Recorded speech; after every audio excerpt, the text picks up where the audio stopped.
नमस्कार, देवभूमि चैनल में आपका स्वागत है। हमारे वीडियोस को पसंद करने के लिए और ढेर सारा प्यार देने के लिए और सहयोग के लिए आपका दिल से शुक्रिया।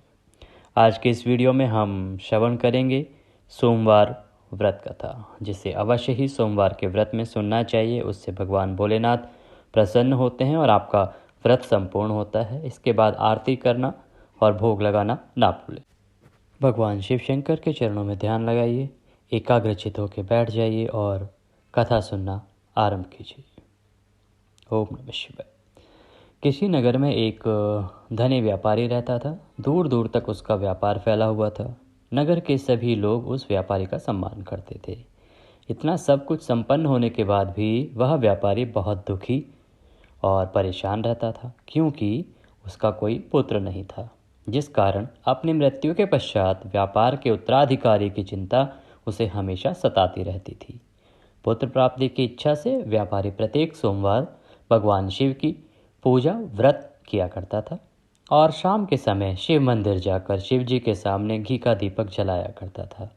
उसकी भक्ति देखकर माँ पार्वती प्रसन्न हो गई और भगवान शिव से उस व्यापारी की मनोकामना पूर्ण करने का निवेदन किया। भगवान शिव बोले, इस संसार में सबको उसके कर्म के अनुसार फल की प्राप्ति होती है। जो प्राणी जैसा कर्म करते हैं उन्हें वैसा ही फल प्राप्त होता है। शिव जी द्वारा समझाए जाने के बावजूद माँ पार्वती नहीं मानी और उस व्यापारी की मनोकामना पूरी करने हेतु वे शिव जी से बार बार अनुरोध करती रही। अंततः माता के आग्रह को देखकर भगवान भोलेनाथ को उस व्यापारी को पुत्र प्राप्ति का वरदान देना पड़ा। वरदान देने के पश्चात भोलेनाथ माँ पार्वती से बोले, आपके आग्रह पर मैंने पुत्र प्राप्ति का वरदान तो दे दिया, परंतु इसकी आयु सिर्फ 16 वर्ष तक ही रहेगी। उससे अधिक समय तक यह जीवित नहीं रहेगा। उसी रात भगवान शिव उस व्यापारी के स्वप्न में आए और उसे पुत्र प्राप्ति का वरदान दिया और उसके पुत्र के 16 वर्ष तक जीवित रहने की बात भी बताई। भगवान के वरदान से व्यापारी को खुशी तो हुई, लेकिन पुत्र की अल्पायु की चिंता ने उस खुशी को नष्ट कर दिया। व्यापारी पहले की तरह सोमवार के दिन भगवान शिव का विधिवत व्रत करता रहा। कुछ महीनों के बाद उसके घर एक अति सुंदर बालक ने जन्म लिया और घर में खुशियां ही खुशियां भर गई। बहुत धूमधाम से पुत्र जन्म का समारोह मनाया गया, परंतु व्यापारी को पुत्र जन्म की अधिक खुशी नहीं हुई, क्योंकि उसे पुत्र की अल्पायु के रहस्य का पहले से पता था। जब पुत्र 12 वर्ष का हुआ तो व्यापारी ने उसे उसके मामा के साथ पढ़ने के लिए वाराणसी भेज दिया। लड़का अपने मामा के साथ शिक्षा प्राप्ति हेतु चला गया। रास्ते में जहाँ भी मामा भांजे विश्राम हेतु रुकते, वहीं यज्ञ करते और ब्राह्मणों को भोजन कराते। लंबी यात्रा के बाद मामा भांजे एक नगर में पहुँचे। उस नगर के राजा की कन्या का विवाह था, जिस कारण पूरे नगर को सजाया गया था। निश्चय समय पर बारात आई, लेकिन वह वर का पिता अपने बेटे के एक आंख से काणे होने के कारण बहुत चिंतित था।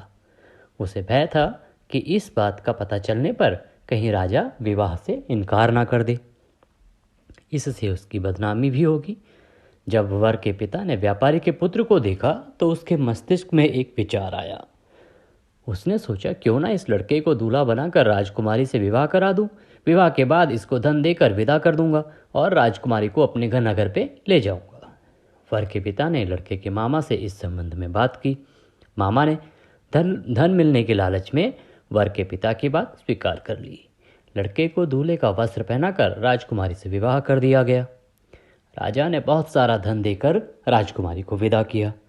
शादी के बाद जब लड़का राजकुमारी के साथ लौट रहा था तो वह सच नहीं छिपा पाया और उसने राजकुमारी की ओढ़नी पर लिख दिया, तुम्हारा विवाह मेरे साथ हुआ था। मैं तो वाराणसी पढ़ने के लिए जा रहा हूँ और जब तुम्हें जिस नवयुवक की पत्नी बनना पड़ेगा वह कान्हा है। जब राजकुमारी ने अपनी ओढ़नी पर लिखा पढ़ा तो उसने काने लड़के के साथ जाने से इनकार कर दिया। राजा को जब ये बातें पता लगी तो उसने राजकुमारी को महल में ही रख लिया। उधर लड़का अपने मामा के साथ वाराणसी पहुंच गया और गुरुकुल में पढ़ना शुरू कर दिया। जब उसकी आयु 16 वर्ष की हुई तो उसने यज्ञ किया। यज्ञ के समाप्ति पर ब्राह्मणों को भोजन कराया और खूब अन्न वस्त्र दान दिए। रात को वह अपने शयन कक्ष में सो गया। शिवजी के वरदान के अनुसार शयन अवस्था में ही उसके प्राण पखेरु उड़ गए।